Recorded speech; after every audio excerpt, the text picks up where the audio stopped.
wasn't something that was sprung on us this afternoon at 12:32. We've been preparing for this for weeks, if not months. A Dallas County Sheriff's deputy who came in contact with the Ebola patient's family now being examined at Dallas Presbyterian only hours after Thomas Eric Duncan died. Good evening, I'm Clarice Tinsley. The family says the sheriff's deputy, who is now under observation, was being monitored daily by the Centers for Disease Control. He went to a Frisco Care Now facility this afternoon when he was not feeling well. Fox 4's Melissa Cutler in Frisco with what we have learned. Well, Clarice, we learned that Frisco Fire Department thinks that this is a very low-risk event. This was strictly precautionary, that the CDC says there is zero risk of this man having Ebola. And in fact, the man himself who went to the Care Now facility, he also does not believe he has Ebola. However, at about 12:30 this afternoon, Sergeant Michael Manning, a Dallas County Sheriff's deputy, walked into a Frisco Care Now. He raised concerns after he told medical professionals that he wasn't feeling well and that he had been inside the Ebola patient's apartment last week for about half an hour or so. He was escorting Dallas County health officials. Manning did not have contact with Thomas Eric Duncan, but officials say he did have contact with some of his family members on the night they were served with orders not to leave the home.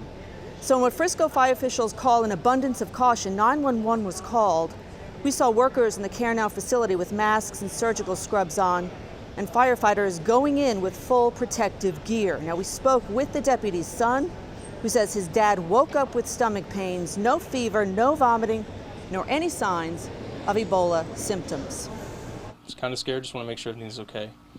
And just, waiting to get all the facts out, making sure nothing gets blown out of proportion. But we are just waiting to see, make sure he doesn't test positive, and we're not expecting him to. We were told by federal officials, county officials, that he would have to come in direct contact with Duncan or direct contact with bodily fluids, and he did not.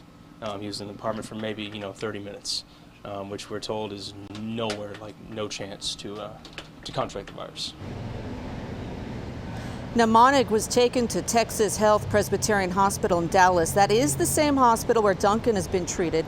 The Frisco Care Now facility is currently open, and the 14 patients, doctors, staff members, they have all been released by the Department of Public Health.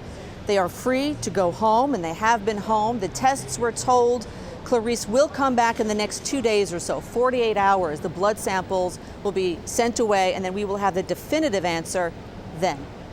Back to you. Okay, so we're going to be waiting for 48 hours to get the official word from the test results. But Melissa, when Sergeant Monig was in the apartment at the Ivy Apartments, Thomas Eric Duncan wasn't in the apartment because he was in ICU in the isolation unit being treated for Ebola at the time. Do we know what level of contact he had with the Duncan family members inside that apartment?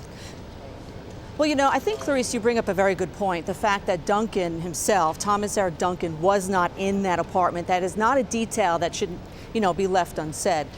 However, his family was, as you also mentioned, in the apartment at that time, and he was there simply to get the paperwork going through with the county officials, trying to make sure that family stayed inside the apartment. When we say contact, he was in the room with them. There was not necessarily any touching involved. And again, we need to remind people that, this disease is transferred by an exchange of bodily fluids.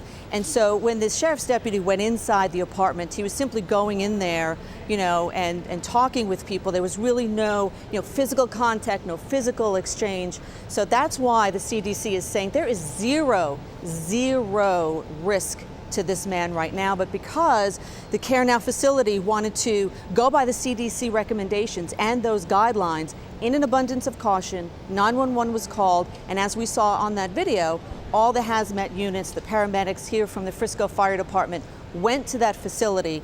Again, just because this is such a delicate nature right now, they want to make sure that they do everything by the book, everything correctly, to make sure that this is taken care of in the right way.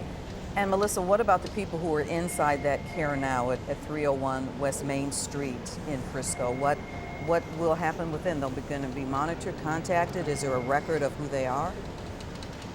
Well, they were sent home. The State Department of Public Health Health sent them home.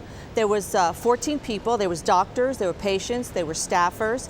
You know, they will be taking care of themselves. They will be watching themselves. But again, they won't be monitored per se. And Mr. Monig also was not one of the original 48 that had been considered a contact person of Mr. Duncan. You may recall that there's about 48 people who the CDC is watching very closely. They're taking their temperature twice a day.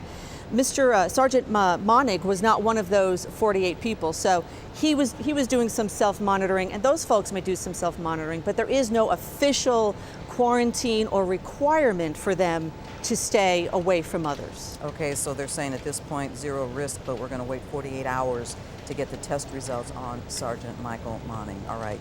Melissa, thank you very Correct. much.